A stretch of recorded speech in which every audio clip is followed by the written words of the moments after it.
This is 11 honors, and I just wanted to review what we did in class today with Frankenstein. We had maybe a 20-minute session with that, and so I did finish the papers, and I gave those back to those that were here today. So we did not have a quiz.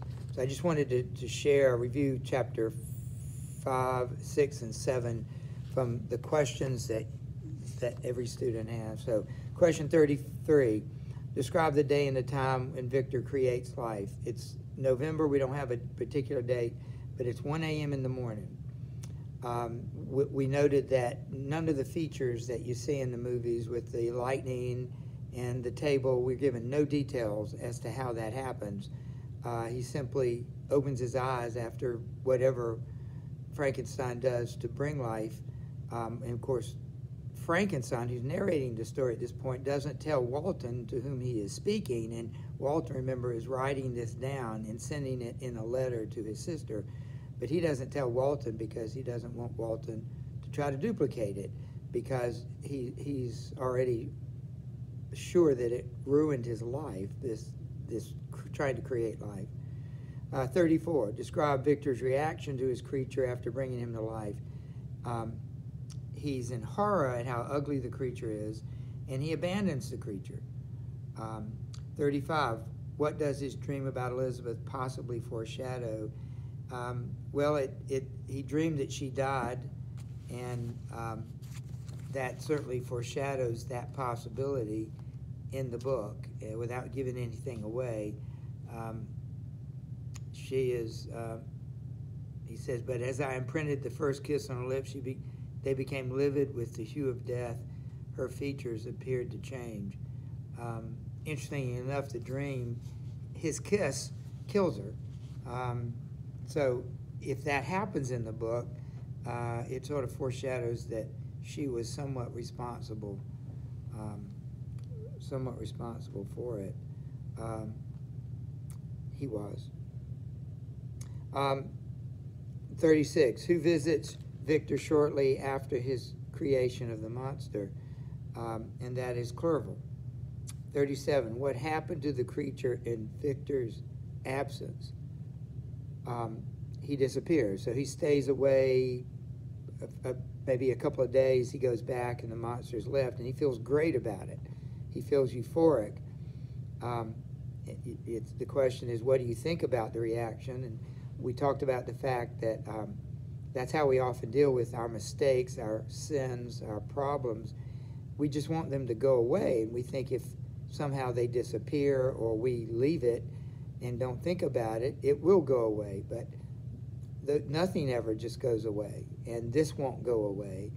And it's sort of a lesson that might get away with things. We all have, but in some sense, they never just go away. They have a life of their own, and they also have consequences.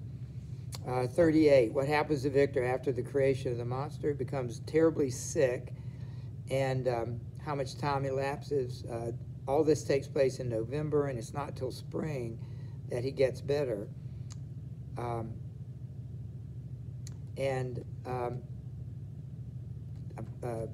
Clerval spends that entire time taking care of him. Clerval showed up about this time, and I don't know if there's another question about that, but he came to school in order to learn something, which is interesting because that's a theme of this book, is the danger of learning, the danger of learning certain things, of being too inquisitive, of trying to go where you maybe shouldn't go. Well, it seems like Clerval has the right motives for learning. Okay, chapter 6. From whom does Victor receive a letter? Elizabeth sends him a letter, and we are introduced to the character Justine Moritz, who, like Elizabeth herself, was sort of adopted. Now this Justine works for the Frankenstein family, but both Justine and Elizabeth are essentially adopted. Their parents had died, and it's just interesting that this is a picture of the proper care of children, adoption, of having a place to go where people love you, have a meaningful life. this is, of course, what Frankenstein does not offer his own creation. He abandons his creation, and his creation is without a family. And that becomes a major theme. Remember, Frankenstein himself had a wonderful childhood. His parents adored him and took care of him. He has every model and example you would need to know that he should show love for those things that are created. He doesn't do that for the monster. How does he feel about this creation of life? Question 41. And how does he feel when his professors boast about him? The single word is guilt. You could add shame, fear. He's being told what a great guy he is, and every time he hears that, he knows it's not true because of what he did. 42, where do he and Clerval go for a hike? They go to the mountains. It's an interesting theme in the book is the beauty and power of the mountains, the Alps, and how peaceful they are, how beautiful they are. And sometimes they can be terrible because they're cold and jagged and dangerous, much like a romantic would view life. You know, there are times when it's placid and calm, nature is, but nature can be awful too. That's in keeping with the romantic view. So it makes him feel refreshed. Again, he feels like he's gotten away with this. He doesn't have the monster. And at the very end of the chapter, let's see, I'm looking for the page number, but at the very end of the chapter, it has this strangely ominous, in an odd way, statement. He says, my own spirits were high and I bounded along with feelings of unbridled joy and happiness, or unbridled joy and hilarity. And I asked the students, what do you think when you hear that? And they all said that something bad's going to happen. So things are just too good right now. We know that this problem is out there and it's going to come back to haunt him. So let's turn to the last chapter we talked about. You're going to be reading 8 through 10 for Thursday, but chapter 7, he gets a letter from his father that his youngest brother, William, is dead, that he's been murdered. It's been 6 years since he's been home, but he, of course, comes home from Germany to Switzerland in order to be with his family. Some of the details of the murder was that they went out walking one afternoon, and he got separated, and they went to look for him, and they found his body, and he had with him a locket of some kind with a picture of the mother in it, and that picture had been taken, so the initial motive looked like robbery, and that's all they know at this point.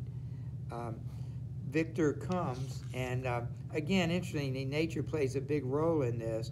He walks to the site where the boy's body was found, and he talks about how beautiful and placid the lake is, how beautiful the child, page 73, it says, well, you don't have these same page numbers, but this is chapter 7.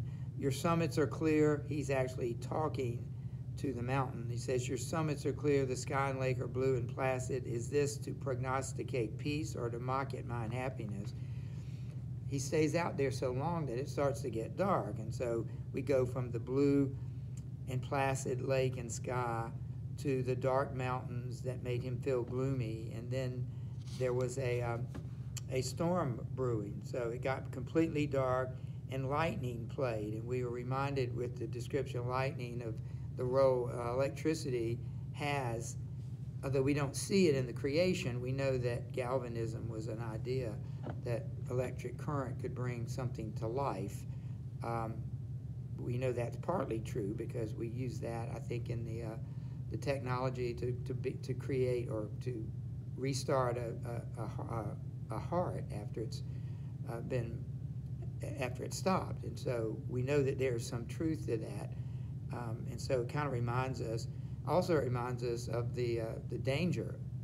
It's beautiful, it's powerful, but it's also dangerous. So there's a storm coming on, and it makes the comment on page 74, this noble war in the sky, which, you know, makes us realize this war that is really going on in the book between good and evil, between the right way of science and the wrong way of science. And at this point, he sees a figure and he realizes that it's the demon, and that he knows that he knows that he killed the child. So he gets back. In a sense, he had murdered his brother because of the monster. But he realizes he couldn't tell anybody this. So 45 was, what does he see when he visits the site? He sees the monster. He sees the storm in the sky. It's become dark. How long has it been? And I don't know exactly where this is in the book. How long has it been since the creation of monsters? It's been 2 years. So he hadn't seen the monster in 2 years. And he finds out that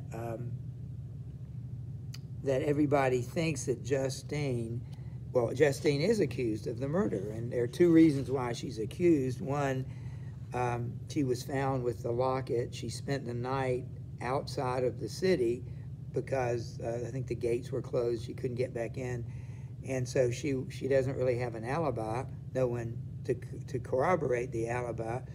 She has the locket on her, which would point to her, and she's confused.